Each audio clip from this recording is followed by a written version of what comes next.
Jimmy Carter was known in his post-presidency for his humanitarian work, like building homes here and in Haiti. Tonight, our Matt Renew spoke with former 9 News anchor Cheryl Preheim, telling stories about President Carter and their time accompanying him on one of those mission trips.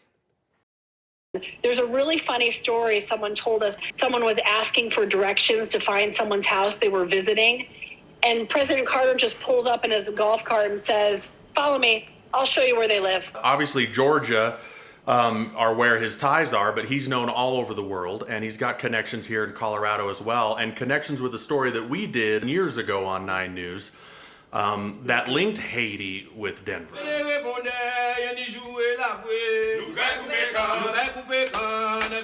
I'm so happy we got to take that trip, Matt. And do you remember our first interaction with President Carter was we were sitting on the plane, we were like towards the back of the plane, and all of a sudden we see President Carter and Rosalind Carter walking down the aisle, and he was saying hello and shaking hands with every single person on the plane. And greeting people, and then we're jumping up, grabbing whatever cameras we had to try to video some of that, and not a care in the world about any of that. But it was before Instagram feeds and everything really being documented on cell phones. That was just a former president and current Habitat for Humanity volunteer saying, "Hey, thanks for being along." And I don't want anybody to plan on going back to your home until all 100 homes are completed. And he set the pace, and I think maybe some remarkable people noticed as well that they were going to have a hard time keeping up with former President Carter. But Matt, do you remember that story with Garth Brooks?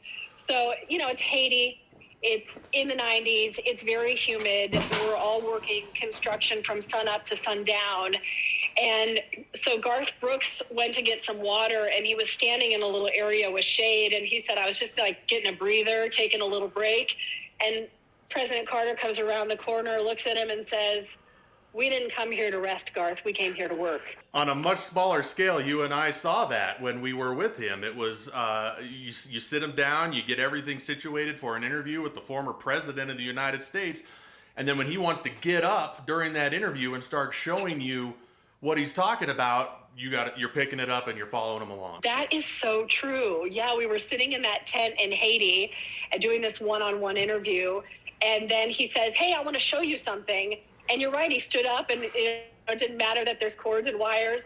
And so he starts walking around and he starts showing us, you know, irrigation lines that they have planted and sewage systems because there's no running water. Doing such important work around the world, that was in Haiti, which teed up another project that they did in Denver, Colorado. We are very excited to come to Denver because the people in Colorado are so eager to help other people. On that trip to Haiti is when they made the big announcement that the next big project was going to be a huge gift to the city of Denver, a big project that was coming to Metro Denver the following year that the president and former first lady came to spearhead.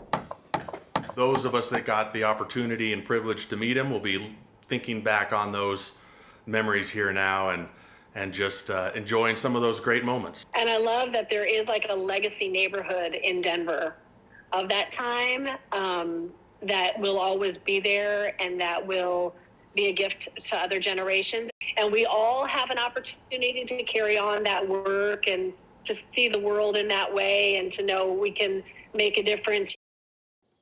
Thanks to Matt Renew for that. Always good to see Cheryl Preheim back here as well. Jimmy Carter had a very rich and extraordinary 100-year life. He had such an impact, and we have more of coverage of President Carter's life and legacy for you on our website at 9news.com.